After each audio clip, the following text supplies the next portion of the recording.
Economia, com Juliana Rosa.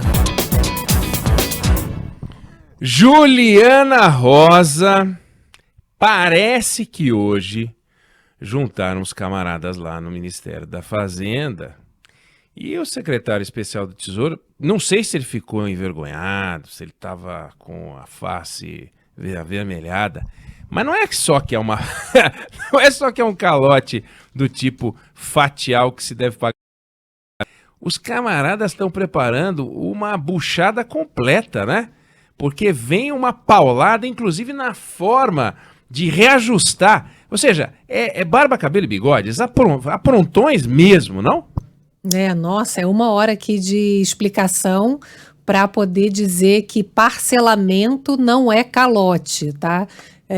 Oi, Neg, boa tarde para você, para Débora, todo mundo que acompanha a gente. Estava falando para Débora aqui que eu fiquei mais de uma hora assistindo a entrevista à imprensa do Ministério da Economia pela internet e grande parte das perguntas era para eles explicarem que não estavam dando calote, ou seja, quando tem muita pergunta em relação a isso é porque tem uma desconfiança, obviamente, em relação a essa questão, né?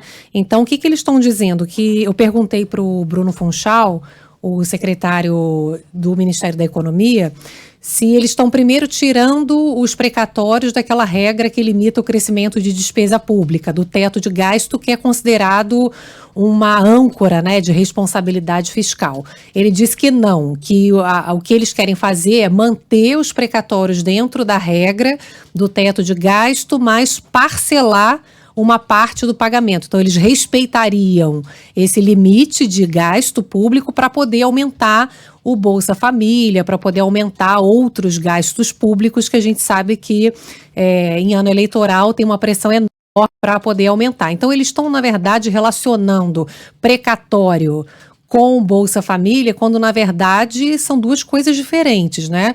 Eles podem resolver os precatórios, enfim, de uma maneira e pagar o Bolsa Família cortando em outros lugares, por exemplo.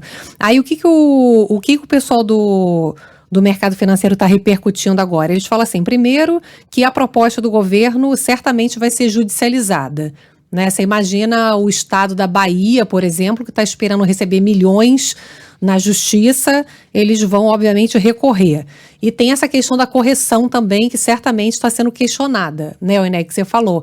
Quando a gente atrasa uma dívida, vai você atrasar o imposto com a Receita Federal, os caras vão te cobrar mora, né, juros, multa de tudo, eles estão querendo não só não pagar a dívida que já foi...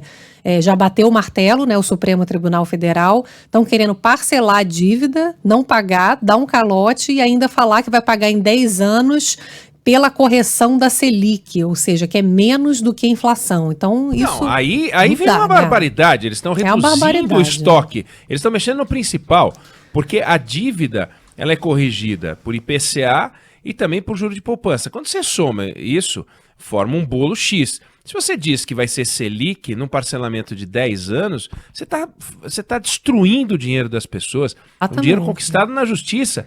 E no dia em que o Estado deixou de pagar, ou no dia em que o Estado não entregou o dinheiro para as pessoas como deveria entregar, ali nasceu a dívida. Ali ele estava correndo um risco, segundo as regras vigentes naquela época, e começou uma briga que o Estado sempre briga, e briga 10 anos, 15 anos, 20 anos, como você falou.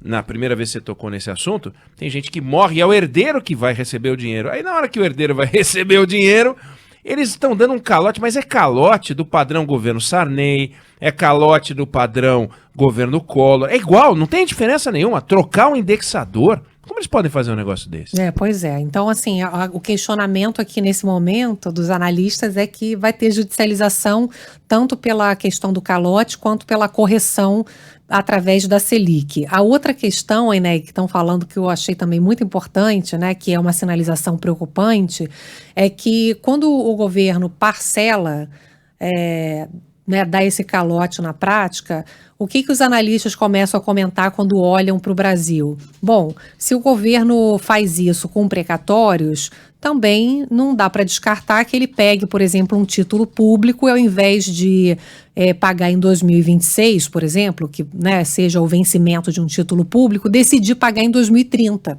né? Você pode mudar a precificação de qualquer papel. Então, você passa uma mensagem de calote que não se restringe só a precatórios. A outra questão é pedalada. A gente ouviu muito pedalada quando o Dilma Rousseff, que inclusive foi o que provocou o impeachment da Dilma, né? Por que está se falando em pedaladas? Porque na entrevista coletiva eles estavam detalhando que eles vão ter um fundo e esse fundo vai ter dinheiro de privatizações, de dividendos, né, que são lucros de empresas estatais, ou seja, ativos do governo, só que para financiar um gasto corrente, né, um gasto que tem todo ano, como são os precatórios. E aí houve um questionamento se isso aí eles não estão fazendo um furo na lei de responsabilidade fiscal, que não permite o uso de ativos do governo para financiar gasto corrente. E aí o secretário do Tesouro, Jefferson Bittencourt, ele disse na entrevista que não, porque o governo está propondo uma alteração na Constituição e a lei de responsabilidade fiscal é uma lei que fica subordinada à Constituição. Você está entendendo o tamanho do problema para a gente explicar isso aqui para o nosso ouvinte? Mas isso o nome é simples, o nome disso é canalice, né? Porque a hora que você monta um fundo que é lastreado, como você falou, lucro de estatal, você ontem disse, que pode dar lucro ou não. Sim. Fundo de privatização, não tem tanta coisa assim para privatizar. Você vai privatizar, depois que você privatizar os Correios, depois que você não privatizar a Eletrobras, ou vai privatizar a Eletrobras de hoje a novembro, não vai privatizar. Então, se a Eletrobras, aliás, a Eletrobras não será privatizada, é um aumento de capital, é um bolinho pequenininho. E depois, esse calote nos precatórios, se faltar dinheiro, o governo vai ter que aportar com o dinheiro orçamentário, porque a hora que você tiver 14 milhões de pessoas recebendo, sei lá, R$300, como é que você pode dizer, tá faltando dinheiro no fundo? Aonde você vai buscar recursos para pagar as pessoas? Você vai ter que colocar dinheiro orçamentário, ou não? Oi, Neg, faz essa conta aqui comigo. O Bolsa Família, se ampliar para R$300 e ampliar o número de beneficiários de 14 milhões e meio para 17 milhões, mais ou menos, que é a conta aí que o governo, enfim, média que o governo está fazendo, dá 25 bi, mais ou menos. Se você pensar que o fundo eleitoral, o aumento do fundo eleitoral são 4 bi. Reajuste de servidores para o ano que vem já está sendo esperado dar em torno de 5 bi. Emendas do relator, né, que são aquelas 11. obras públicas que os políticos querem fazer para poderem conseguir voto no ano que vem. Dá uns 11 bi. Só aí você já pagou quase o Bolsa Família. Já deu 20. Entendeu? Já deu 20, faltando 25. É evidente. Então, assim, não tem como você falar que não vai pagar o precatório, porque senão vai deixar os pobres sem aumento de Bolsa Família. Não. Você tem que fazer escolhas melhores do orçamento público e, por exemplo, se você for respeitar o teto de gasto, também é uma outra conta, né? O teto de gasto limita crescimento de despesa pública. O governo pode aumentar a despesa até 30 bi. Aí o governo tem 36 bi a mais de precatórios. Bom, ele pode pagar 30 bi, então, de precatório.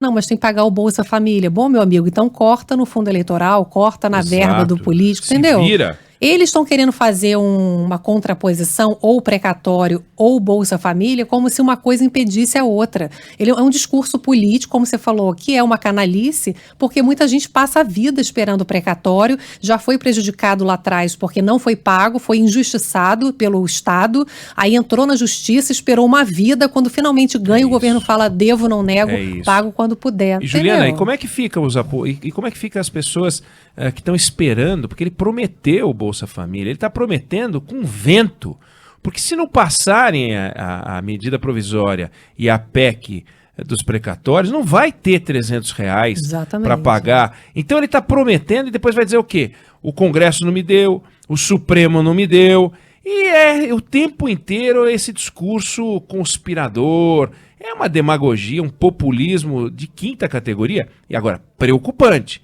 perigoso, porque joga os pobres contra as instituições. É um negócio maluco. Como é que ele pode prometer que vai entregar 50% de aumento se, como você falou, não existe o dinheiro ainda? Precisa provar tudo, né? Tá feia a coisa, viu? E aí a gente vê o mercado financeiro reagindo mal e a gente tem hoje dado de inflação mostrando que a gente tem a maior inflação em quase 20 anos, ou seja, se a gente tem uma instabilidade, a gente tem aumento de dólar, que aumenta combustível, aumenta gás de botijão, aumenta a conta de luz. Então é um discurso populista que joga exatamente contra os pobres, não a favor deles. Ô, Juliana, explica um pouco mais pra gente, antes de eu te liberar, porque a gente ficou os dois falando aqui, mas eu queria que você explicasse um pouco melhor, quer dizer, 9% de inflação, nós estamos beirando um número perigosíssimo, né, que é simbólico, é um número perigoso, muito além da meta do governo. O efeito disso é direto no bolso do pobre, né, mas é direto, é enfiar a mão lá dentro e buscar, né? Ele comprava 10 ovos, ele vai comprar 9. Só que o ovo também subiu de preço, então ele tem que comprar 6 ovos. Como é que fica a mesa do brasileiro mais pobre? Como é que fica o poder de compra quando você vê que a inflação beirando a casa dos 10% e a taxa de juros tendo que subir mais para poder disputar essa guerra horrorosa, né? Pois é, porque o Banco Central já tem um poder limitado para conter aumento de preços, porque grande parte da valorização da inflação tem a ver com preços internacionais que o Banco Central não consegue controlar, né? A gente vive um mundo de recuperação pós-pandemia, onde você tem uma valorização de petróleo, uma valorização de alimentos, de insumos industriais. Isso tudo está preocupando porque o Banco Central não tem como limitar aumento de frete internacional, né? O mundo está muito inflacionado. Então o Banco Central acaba tendo que jogar a economia mais para baixo nesse momento para tentar fazer o que ele pode, para tentar aumentar juro, por exemplo, para limitar financiamentos, tentar fazer com que entrem mais dólares no país em busca de uma rentabilidade maior dos nossos papéis, né, da dívida pública. Só que aí você tem na contramão a política colocando mais lenha no dólar, enfim. Então faz com que o Banco Central fique sozinho ali tentando fazer esse trabalho de controlar a inflação, né?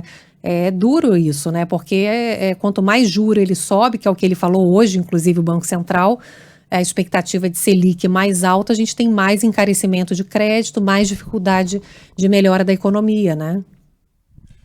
Economia com Juliana Rosa, que volta a conversar com a gente aqui amanhã.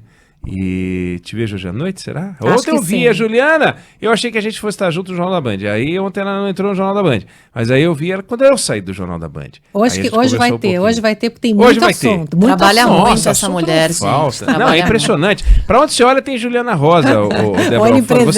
Não, e a Débora Alfano também, que ela fica zug. A Débora eu vejo o dia inteiro aqui também. Tamo junto. Valeu, amanhã tamo juntos de novo aqui. Beijo.